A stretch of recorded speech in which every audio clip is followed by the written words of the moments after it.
Olá, tudo bem? Seja muito bem-vindo ao canal. Hoje eu vou mostrar para você 5 heresias das Testemunhas de Jeová. E se você não conhecia, você vai ficar conhecendo agora. Eu sou Otávio, sou professor, especialista em teologia bíblica. É um prazer receber você aqui. E caso você ainda não seja inscrito, aproveite para se inscrever, porque aqui você aprende sobre teologia, Bíblia e vida cristã. Vamos lá para a primeira, que é: Jesus escolheu o corpo governante como guia para as Testemunhas de Jeová em 1919. Olha só, presta atenção nisso aqui.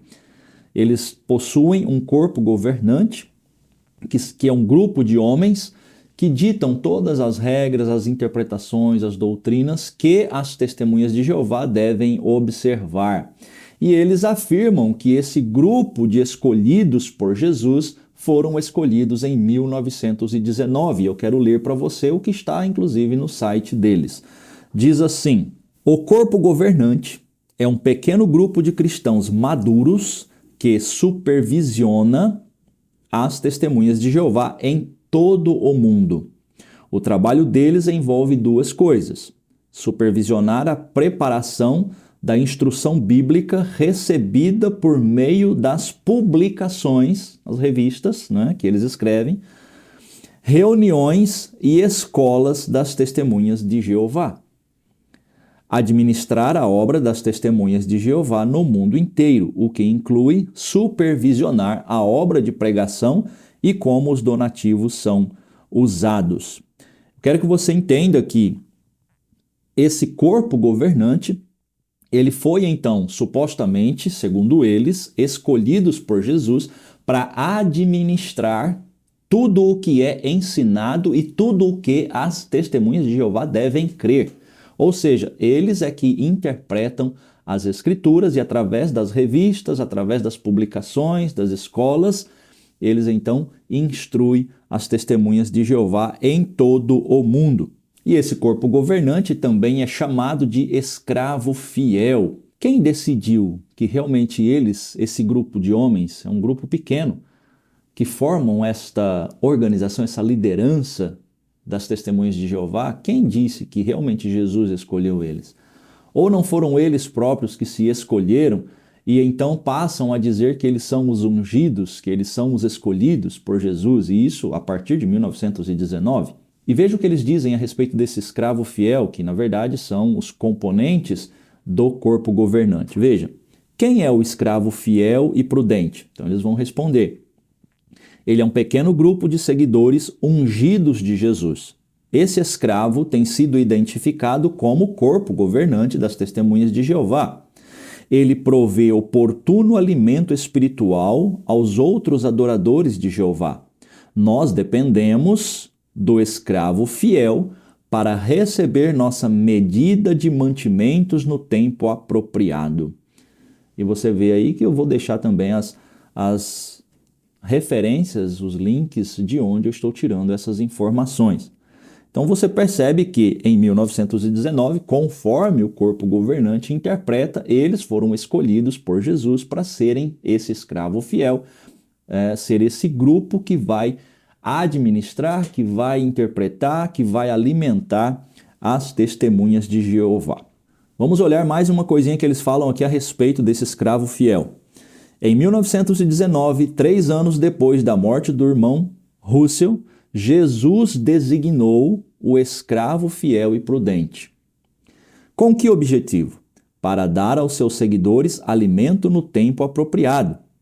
Já naquele tempo, um pequeno grupo de irmãos ungidos na sede mundial em Brooklyn, Nova York, preparava e distribuía alimento espiritual para os seguidores de Jesus. Mais uma vez, você vê aqui que eles chegaram à conclusão que em 1919, aquele grupinho, então agora passou a ser o escravo fiel, os ungidos, escolhidos por Jesus para alimentar as Testemunhas de Jeová. E eu pergunto para você o seguinte: por que isso é heresia? É simples. Olha só, antes de 1870 não existia Testemunhas de Jeová, porque as Testemunhas de Jeová é um grupo que iniciou com os ensinos e com as interpretações teológicas, com as interpretações da Bíblia de Charles Russell. Ele é o fundador das Testemunhas de Jeová por volta de 1870. Aí eu te pergunto, como ficam os milhares de cristãos antes de 1870 que não tinham esse corpo governante, que não tinham esse escravo fiel, ungidos, escolhidos de Jesus para guiar, para alimentar o povo? Meu querido, presta atenção, toda seita, ela vai ter esse fundador, esse líder que inicia o movimento e que depois, a partir daquele momento, eles inventam uma data para então, dali para frente, eles serem a igreja, o grupo certo, aqueles que têm a verdade, aqueles que têm a revelação de Jesus, aqueles que carregam o verdadeiro evangelho. É sempre assim. E o meu alerta para você é: fuja de todo o grupo que tenha esses princípios. Isto é heresia. Não existe esse corpo governante escolhido por Jesus. Eles se auto-escolheram, eles dominam, eles ditam as regras, e as demais testemunhas de Jeová pelo mundo engolem tudo aquilo que sai do que eles interpretam. A Igreja de Cristo, ela não tem uma sede controladora, um grupo específico ali que está dominando, ditando as regras. Isso aconteceu no início da igreja, temos até alguns indícios com os primeiros apóstolos, porque só tinham eles. Eles inclusive vão usar esse argumento que esse escravo fiel é, na verdade, uma sequência do que os apóstolos faziam, o que é um absurdo, é uma falta de compreensão do desenvolvimento da história do cristianismo e do desenvolvimento que é narrado, inclusive, dentro do próprio Novo Testamento. Porque quando a igreja começou em Jerusalém, obviamente que só existiam os apóstolos. Mas se depois você analisar com cuidado o desenvolvimento do crescimento da igreja em Atos e também nas cartas de Paulo, você vai ver que o próprio Paulo envia Timóteo, envia Tito para passar em determinadas localidades, em igrejas que Paulo tinha fundado e estabelecer em cada uma dessas igrejas lideranças locais. Ou seja, a partir de um determinado momento, as igrejas que estavam já espalhadas por toda aquela região passam a ser independentes e cada localidade tem a sua liderança. Então essa história de uma liderança central, de uma sede mundial, onde um grupo de pessoas, um grupinho de homens decide o que é melhor para a igreja do Senhor, isso é absurdo, isso não é bíblico, isso é característica de seita, e você vai encontrar essa característica em praticamente todas as seitas cristãs heréticas. Fique bem atento a essa questão. E vamos então agora para a segunda heresia que eu separei, que na verdade está ligada a esta primeira. Porque se é esse corpo governante, esse escravo fiel, que interpreta que é ungido e escolhido de Jesus para alimentar o povo, obviamente nós chegamos na segunda heresia, que diz que sem o corpo governante ninguém pode entender a Bíblia, ou seja, ninguém das testemunhas de Jeová, nenhuma delas poderá entender a Bíblia sem a ajuda do corpo governante. Olha só que coisa, não é? Eles é quem interpretam as Escrituras e as testemunhas de Jeová espalhadas pelo mundo simplesmente precisam obedecer e engolir tudo aquilo que eles fazem. E como eles fazem isso? Através das publicações e das revistas. Eu quero que você preste muita atenção no que eu vou dizer aqui agora e vou te mostrar uma imagem que é muito importante. Por que que isso também é heresia? Por que que nós consideramos que esse corpo governante não pode ser a verdade absoluta e não pode ter a palavra final na interpretação das Escrituras? Porque quando olhamos para o Novo Testamento, nós vemos que a ação do Espírito Santo na vida de cada crente habilita cada crente a ouvir a voz do Senhor, a buscar entendimento. Claro que precisa estudar, mas cada crente precisa pegar a Bíblia, pegar o texto e individualmente ter um relacionamento com Deus. Não basta você simplesmente pegar tudo pronto que vem numa revistinha e começar a achar que, olha, agora isso aqui é a verdade. Você vai perceber aqui na foto, eu já vou mostrar a foto, que eles estão dando ênfase sempre à revista. A Bíblia é só um complemento. Eles leem na revista o versículo fora do contexto, né? Sempre fora do contexto, um versículo, e aí a pessoa vai lá na Bíblia e só confere o versículo que está na revista. Ah, está na Bíblia, tá vendo? É verdade, está na Bíblia. Mas a interpretação que está na revista é do corpo governante. Você precisa pegar a Bíblia, fica só com a Bíblia. O problema é que uma testemunha de Jeová não pode fazer um livre estudo das Escrituras sem estar com a revistinha do lado. Ele não pode ter uma interpretação de um texto bíblico sem que ele passe primeiro pela lente do corpo governante. Eles não têm essa liberdade, porque eles não são livres. Eles não foram libertos pelo Evangelho de Cristo, pelo Espírito do Senhor. Infelizmente, eles são escravos do corpo governante, não é? Isso é muito triste. Agora preste atenção aqui nessa imagem que eu estou colocando para você. Observe que isso aqui é um momento, isso aqui inclusive está no site deles, é um momento de estudo, né? Um momento ali da reunião das testemunhas de Jeová. Observe que todos eles estão com uma Bíblia na mão, mas a Bíblia está fechada. O que é que está aberto na mão de cada uma das pessoas? A revista, onde estão as interpretações, onde você vai encontrar a verdade vinda do corpo governante. É nessa revista que eles se baseiam.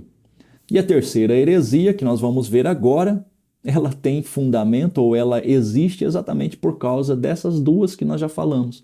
Porque elas vêm dessa tradição, dessas interpretações do corpo governante. E, embora não seja apenas as testemunhas de Jeová que pensam assim, mas obviamente eles seguem essa heresia, que diz que Jesus não é Deus, não é? Jesus não é Deus. Veja o que eles dizem no site.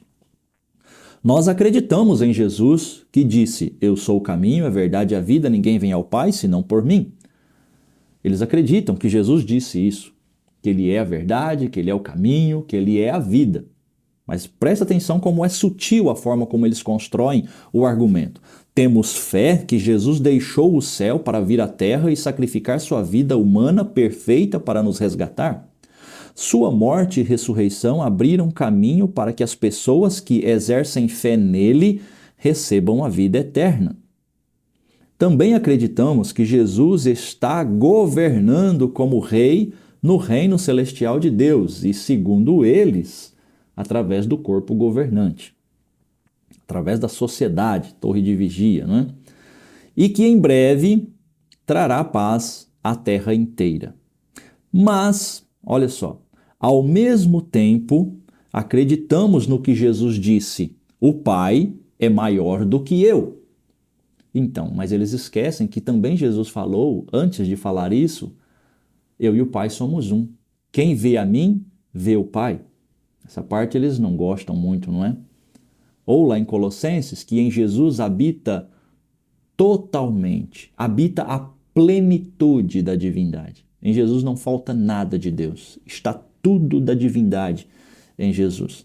Mas eles dizem que, já que Jesus falou que o Pai é maior do que eu, apesar deles não interpretarem o que isso significa corretamente, porque aqui, obviamente, Jesus está falando da sua natureza humana, da sua missão como ser humano, como resgatador da raça humana. Portanto, naquela condição, Jesus estava inferior ao Pai naquele momento, mas eles não veem assim. Então, eles dizem que por causa disso, olha lá, por isso, não adoramos a Jesus, nem acreditamos que ele é o Deus Todo-Poderoso.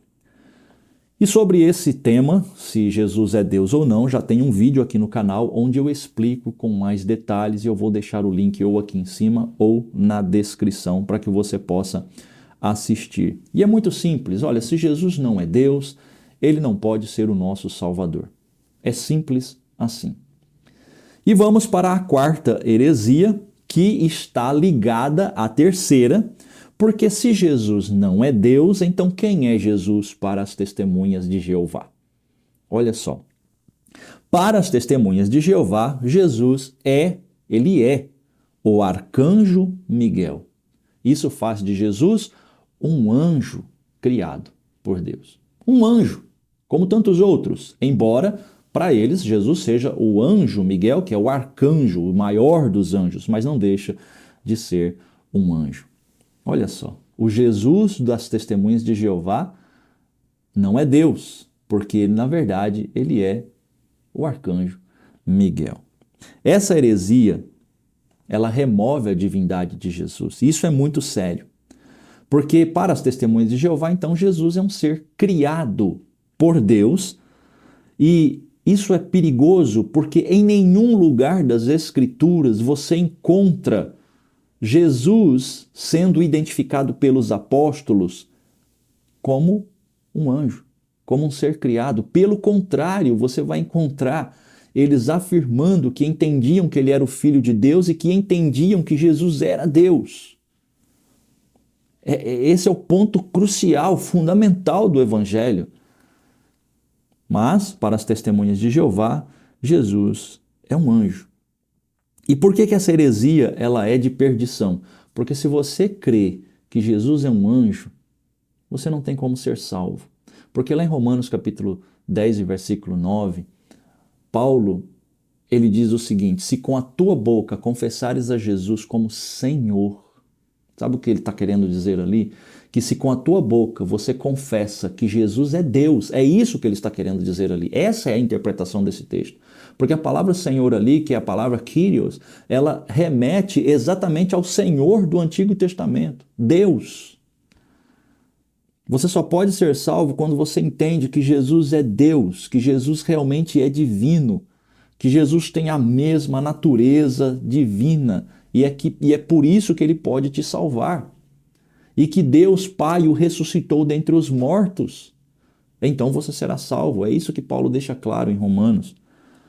Portanto, essa heresia, por diminuir a divindade de Jesus, ela impossibilita também a salvação, porque você está crendo na obra de um anjo. Você está crendo que um anjo morreu para te salvar. Meu querido, a salvação, ela existe porque o próprio Deus assumiu o nosso lugar. Porque o próprio Deus pagou a punição que ele mesmo estipulou, porque a justiça é dele. Nenhum anjo criado é capaz de cumprir, de satisfazer a justiça que Deus estabeleceu. Porque só Deus é santo e justo o suficiente para satisfazer a própria justiça. Por isso Jesus tem que ser Deus. Ele tem que ser da mesma essência, da mesma natureza. Do contrário, ele não pode pagar o preço do nosso pecado. Mas o Evangelho diz que Jesus pagou o preço do nosso pecado. E a quinta heresia, ela segue mais ou menos aí a mesma linha, porque você viu, olha, Jesus é só um anjo, Jesus não é Deus, e agora eles vão dizer que o Espírito Santo também não é Deus. Para as Testemunhas de Jeová, o Espírito Santo é apenas uma força ativa de Deus. E para você entender, eu vou te dar uma ilustração aqui, um exemplo. Imagine que, para as Testemunhas de Jeová, Deus é como se ele fosse a hidroelétrica, onde é produzida a energia, e o Espírito Santo fosse a energia que chega na tomada da sua casa. Para as Testemunhas de Jeová, o Espírito Santo é apenas essa força ativa de Deus. Por que isso é um problema? Bom, é um problema porque quando nós olhamos para as Escrituras, nós vemos que o Espírito Santo ele tem personalidade, ele tem emoções, sentimentos, ele age, ele opera. E eu te pergunto, como que uma força ativa pode ter atributos, qualidades como Deus tem? A onipotência, a onipresença. Você encontra textos no Novo Testamento mostrando que o Espírito Santo ele é onisciente, ele é onipresente, ele é onipotente, ele compartilha dos mesmos atributos que o Pai, que Jesus. Como que ele pode ser uma força ativa? Ou ainda, como que uma força ativa pode ter personalidade? Como é que ele pode ordenar coisas? Como, por exemplo, nós olhamos lá em Atos, capítulo 8 e 29, o Espírito Santo mandou Filipe se aproximar do carro do eunuco. Como que uma força ativa fala? Como que uma força ativa opera? Manda, dá ordens, direciona.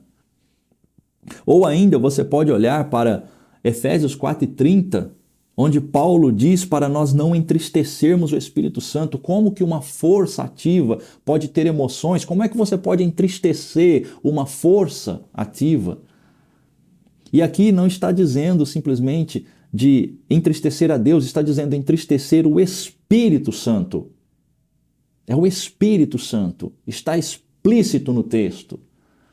Mas, para as testemunhas de Jeová, que seguem o corpo governante, o Espírito Santo não é Deus, ele é apenas uma força, como a energia que sai na tomada de sua casa. E o problema dessa heresia é que ela também diminui a ação do Espírito Santo, transformando ele numa ação apenas, numa força. E isso coloca em um grande problema quando Jesus disse que o Espírito Santo é o responsável por habitar em nós, por nos convencer do pecado, da justiça e do juízo. A partir do momento que você não compreende o Espírito Santo dessa forma, você não pode ser salvo, porque como que uma simples força vai operar em você, vai guiar você, vai te conduzir? Como é que uma força vai habitar em você? Vai te conduzir em toda a verdade. O Espírito Santo é Deus habitando em nós.